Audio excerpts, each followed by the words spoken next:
Greeting interwebs, it's Jackie K, and welcome for another edition of this Mad Rat adventure, the Dead Edition Hooblas. Last time, we found ghosts, and fought ghosts, and beat ghosts. And now we ghosted out. Yeah, I'm getting a sense of deja vu. We do something great, pass out, and wake up in a completely new area. I assume that just Rat is walking to the next place, and so while he's passed out, why else? How else would it work? Even Rat Guy's here to acknowledge that we see perfectly clear. After all, can't fight a ghost if you can't see a ghost, I presume.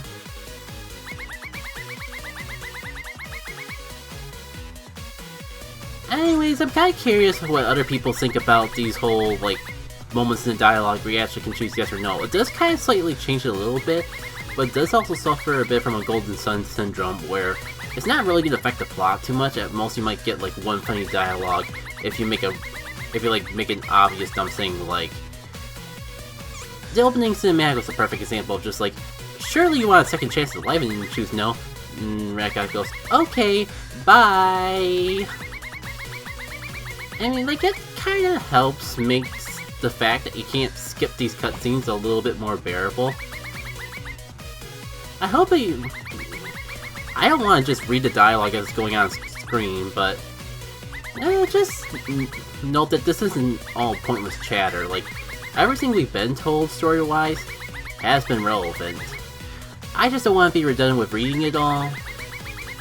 And this is not the first time I've tried to swear off reading dialogue. And it won't be the last.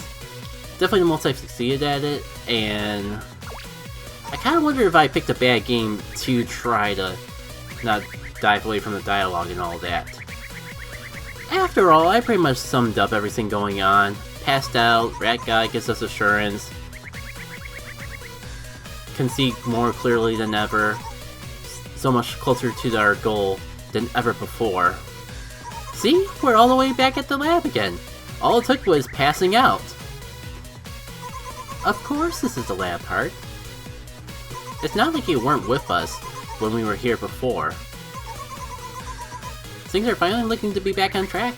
Back at the lab. Mad Rat's goal is closer in sight than ever. All we gotta do is find the person that wronged him and let him get his justice out. I just need a little second to refamiliarize myself with the game, I suppose. Hard to tell because not only do I have been taking bits of breaks in between recording sessions for gameplay, I've kind of been taking more breaks than I probably should for the commentary in the post as well. Anyways, I'm just glad that the loop is over. The more I think about it, I kind of wonder if something about this song just isn't vibing with me the same way some of the past ones are. I can definitely see some people liking it. I feel like on a different day I would like the song. Maybe just because we spent so long listening to that first couple seconds of it. I don't want to go too long on it because I definitely talked about the looping in the music in the past. I see why they do it. For the sake of a rhythm game, you gotta make sure that it actually starts the same point, no matter, not everyone's gonna go through a cutscene at the same pace, so you gotta do something to make sure that when you actually start playing the level, it starts at the same pace for everyone. My personal suggestion, or my personal take, would just be to do different music for the cutscenes, but I can definitely see a lot of time, tender love, and care getting put into the music as is. Oh, also there was dubstep. Maybe that's why this one doesn't vibe with me the same way as some of the others do. I don't know, did I finish everything I was talking about before I get on this? Because I could tangent about dubstep way too long. Yeah, a lot of love and care has gone into the music, I can tell, as is, so I can imagine not wanting to make separate music that you're not ever going to get to play to. But I kind of think that particular flaw with the game could be alleviated if they had music made particularly for the dialogue section. And I mean, if you really want to go with the theme of it being a rhythm game and having all the music be bangers, the game does have a stage select, and in the stage select you can choose any song to play, even if it's not alleviated to the level. Like, right now, if I went to the stage select, I could be playing this stage with the music from the very beginning of the game, the whole moon cheese theme. Another thing I noticed as I've been uploading these up to YouTube more and more, I just noticed that not only do each of the songs have a name, but the levels that we are playing through also have a name themselves. I was looking into this for algorithm purposes, and as I think about it, I just find it fascinating. A little extra thought made me realize why that's the case. Because the whole stage select and being able to choose the music, you probably want to have some way to differentiate the levels from the music playing in them. For that and that alone. And there's just something in my brain going, is that really necessary? But of course, thinking more about it, everything happens for a reason, including that. Although I really like, dubstep's not as bad as I thought, but since that's the next thing that's on my mind, also, bravo! I just love the humming attack. Finds new ways to fascinate me every single day. I think that might have been more on my end than some of the past humming attack instances. For some reason, because I was charging. I think I pressed B, maybe I pressed A. Nah, maybe that's more on me than the game. Because I maybe not have overshot if I didn't realize I had a charge going already. I don't know, I made a note of it in live commentary to complain about that. But I'm kind of wondering if it's really all worthwhile. A bit of the downside about the way I'm doing it in post commentary. The live commentary helps. Like, having a live commentary, like, I don't see how I remember anything that was happening when I was actually playing it if I didn't have, like, a live commentary track to check. Because, like, I don't actually do commentary for the whole thing like this, but, like, I keep my I react in that, so it's all there. So if something dumb happens, I can at least, like, look back at that live commentary and see why. Yeah, it's kind of odd that the moon's been out in the middle of the day. And apparently it's been out all day. And we're gonna ignore the fact that Heart just has no idea what this rat's talking about, to talk about the fact that, like, Rat's pretty much just asking to be a Skull Kid at the moment. Like, let's not give him the Majora's Mask anytime soon. Though now I kinda wanna see that visually. Surely with that line of dialogue so obvious that someone out there have done fan art of Mad Rat with the Skull Mask summoning the moon from Majora's Mask down onto the earth. If not, now I'm tempted to do it myself. I got so many other projects going on. Tangents. Heart and Rat at least seems to be getting along despite their differences and disconnect. Like, how do you not see that moon? It's huge! It's right there in the window. And I mean, I know, like, Rat's made the argument that Heart is just a hallucination. But on the other hand, Heart has some other things going on. The point I'm getting at is, Heart has an eye. Heart can see. Though I just put the thought in my mind that I'm talking about a heart with an eye, and a nominee shouldn't work that way. It's a cartoon. It's a video game, but it's definitely going for the cartoon aesthetic, so that I can write it off as a cartoon. But yeah, I can at least admire Heart's admiration to his wannabe friend at the very least, even if they don't see eye to eye. Bringing that up again. Heart is still willing to support him. Like, if there's a moon rat, then yeah, there's a moon. Yeah, Heart, I guess if there's no moon, there's no moon. Though, anyone else remember the lab having so much cheese floating around in it? Or is that just me? Well, I'm sure that's not gonna screw me up. It's probably for the best I just commit a bye-bye anyways. Because now I can rewind back to before I fell. And I had a feeling I wouldn't be able to get myself back up there anyways. Oh. I don't think this is a point where the immediate feeling of death really becomes an issue. And I mean time death, not the temporarily illusion of a retry. You know, this music's kinda getting a little eerie. Yeah. Yeah, it's not the first time something weird's happened in this game, but this song in particular, with the stage, is really setting the tonal... there's a good example. Oh, homing attack not working when I want. I dash, so, but I should still homing attack. Like, it worked that time. I'm sure if we were actually look at the footage closely, it'd be pretty apparent the differences between the two. The time I died and the time I didn't. But I'm sorry. This is gonna be a running theme that I bring up till the cows come home.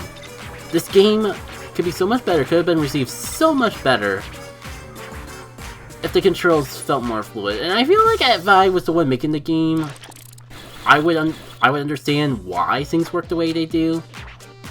Because I could just feel like kind of a Battletoads effect where this all makes, where like it all makes sense in the head of the developer when homing attack and when did not. But I'm only saying it because I know I'm not the only one to complain about it. It doesn't translate that same way to the player. Okay, I think this was a note where I was going to complain, but watching in post, I definitely see the game at least sort of gives you a tell. Like, this is a dead end and yet it just opens out of the blue. I could definitely see that in hindsight being like a subtle hint of, hey, we're going to drop enemies from the skies. Maybe take advantage of this little, oh, what's the term? Safety net, I'm going to call it, even though that's definitely not the word I'm thinking of. To hide in, for just hang out here a second. It just opened up. Aren't you curious why it just opened up? Just hang out here a little bit while we drop these enemies on the side to try tell you where to move in the game without literally telling you where to move in the game. We don't want to hold your hand too much. We don't want to like put up neon signs and make you look dumb. It's a subtle hint for your benefit as a player. And on tangent of players, maybe I can get back to what I was saying before. Yeah. Long story short, I kind of see why. I kind of think that if I was like up there, maybe like a fly on the wall during the development of the game, I can see why the homing attacks works the way it does sometimes, so other times it doesn't. Like, I don't know if it's really a case of bad programming as much as just lost in translation between developer and player, which some would argue that's still on the responsibility of the developer, and I can definitely agree with that. But I like to separate the two. I don't know, just like biggest way you can actually learn from mistakes is to realize when you're making a mistake in the first place. So in some cases, it's actually a little more dangerous when you just think of how something works. Oh, why did I go back for that last one? Maybe I didn't mean to. Maybe that was just another case of like me just trying to press B to go forward, and the game somehow redirects me backwards. But I don't know, I kind of get the feeling, like, it worked fine that time. I must have been pressing left for some reason, but I cannot for the life of me think of any reason why I would want to press left there.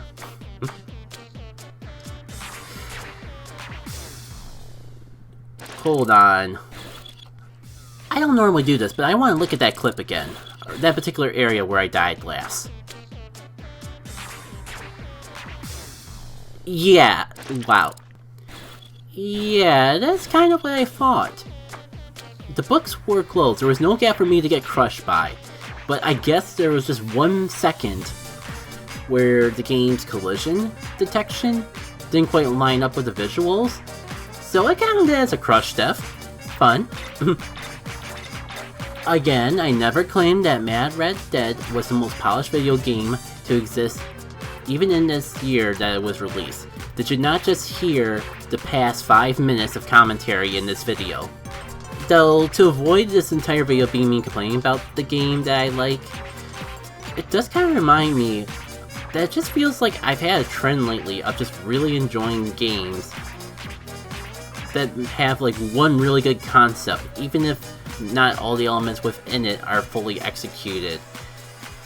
I think Celeste is the only example of a game that I felt was truly perfect that I really enjoyed. Maybe I can get more on that in a little bit, but I get the feeling something pretty big is gonna happen fairly soon. In fact, we're so close, I think I'm gonna cut out the loading screen, just so I'm not tempted to just talk on a loop or something. Cause here we are. There's that human. Rat plus human equals problems. For the human, hopefully? Heart. Now's not the time to jest. The Mad Rat's goal of finally getting back at the human is so close in sight. Like, he's only now just thinking about how he's actually gonna contribute to the feat? Right? I mean, heart. It's right in front of you. Well, it was when you were looking the other way like 2 seconds ago. Why all this talk about being mad now? The human is right there, clear as day. He can see it, I can see it, you all at home can see it. Heart, you're the only one not seeing it. Maybe you're the mad one. I don't think of Heart as someone that would want to get in our way. Doesn't really have any motive to do so. But this is just all getting really weird, really fast. Maybe everything will clear up once we actually get caught back up to the human. And just anything to stop the game from looping, the music from looping. Sorry for complaining about that so much. I swear it's not as much of an issue when you're actually playing, but when you're letting the dialogue play out and you're not actually reading it, and you're just struggling to find things to talk about without like just literally repeating what's going on in the cutscene in and of itself, while still trying to be on tangent, it kinda just catches up that way. Anyways, I'm sure once we get caught back up to the human, everything will clear up, and it'll all be as light as day, or clear as a sunny day. Who knows what the actual metaphor is? Oh, brother, it's this level. Music is real rad. There's that! Oh, but I don't like those platforms. Let me clarify. Not liking the platforms is a bit harsh. I don't like the homing attack. The platforms, I wouldn't go that far. The platforms are tricky to get used to, especially if you're not good at rhythm games. But also, it's just like, it's sort of kinda like the blocks from Super Mario Odyssey where they like move on rhythm and that, but in Super Mario Odyssey Galaxy, whichever game we want to use as an example, it's in all of them these days. Ugh. Of all the ways I thought I was gonna die in that area, an enemy at the very end was not one I was thinking of. But anyways, yeah. Like, in the Mario games, when the music goes bump, bump, bump, bump, bump, bump, bump, bump, the platforms change every single time. They like go from one state to another on the beat. Here, like, it's not really on the individual beats if it's on beat at all. So it's a little hard, and there's like it's also not like clean and precise. It lags a little bit before it fully transitions from one side to another, which you can use that lag to your advantage. But it can make it a bit tricky at the time. Like you saw there. Like, if there wasn't a floor beneath me, I would have died right there from the platform. Just like how I died from the water. And to some degree I get it, because, like I was saying earlier in this episode, you don't have to play this stage, this song every single time. Maybe you should though. Maybe they should make them more strict, like, song per stage and not mix it up. Because as fun and creative it is to use different music at different stages, adds a lot of replay value to the game, just from that and that alone. There's definitely certain elements of the game that could be refined and retuned if the music was more static. Like these platforms. And honestly, I don't know why I think this way. I think it's just wishful thinking. maybe if they weren't so restricted in having to make every single stage work for every single song, maybe the homing attack and maybe other elements of the gameplay would work better as well. I think it's a good time as any to bring up what I was gonna say before the cutscene. Long story short, I wonder if we've become too critical of video games as a whole. Now to summarize, because I actually am redoing this particular section of the commentary because I went so much on this tangent that I started to over-talk the cutscene. Yeah, like we're about to go get the human. There's probably gonna be some important stuff coming up soon.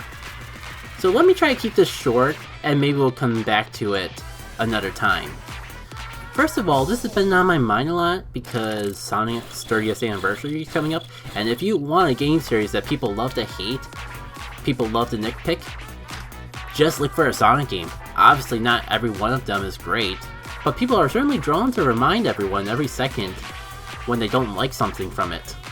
But I'm gonna pocket that and go back to Golden Sun because with the 30th anniversary, no, that can't be right.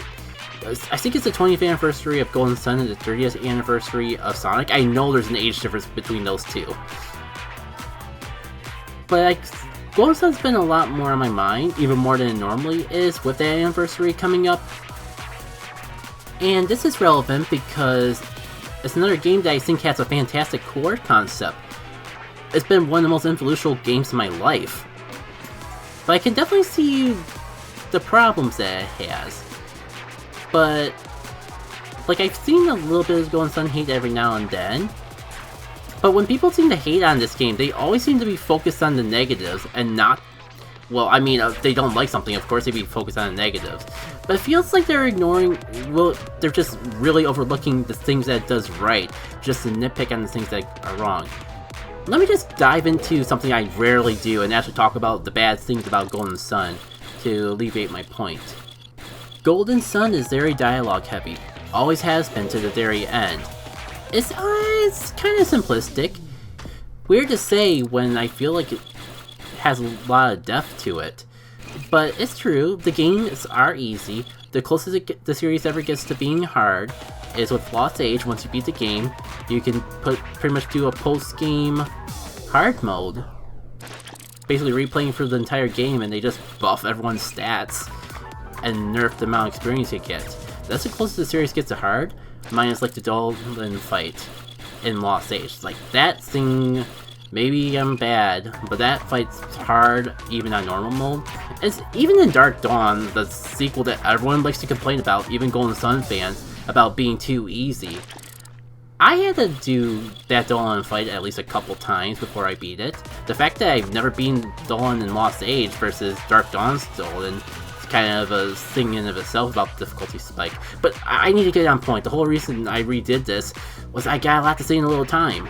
It seems when people want to hate on Golden Sun, they really fixate on those flaws. Even though one, a lot of RPGs have those flaws, and two, they rarely say anything good or bad about the whole core concepts that make Golden Sun so special in the first place. Okay, still ran out of time, but maybe at this point, I don't feel as bad about cutting it off and continuing it next time. Though maybe there won't be a next time. There's that human again. Only thing between Rat and his success is just Heart trying to reason with him, but what is he getting at? He's just... If he doesn't care about us killing the human, then why is he trying to stop us from killing the human? Well, I guess it doesn't matter. Moment of truth. I press this B button, the human drops on the floor. That's it. I mean, it takes a little bit to load up, but... There he is, on the floor with the... I guess that's censored blood? The whole yellow thing? I'm sure there's no other motive behind why the human is oozing yellow.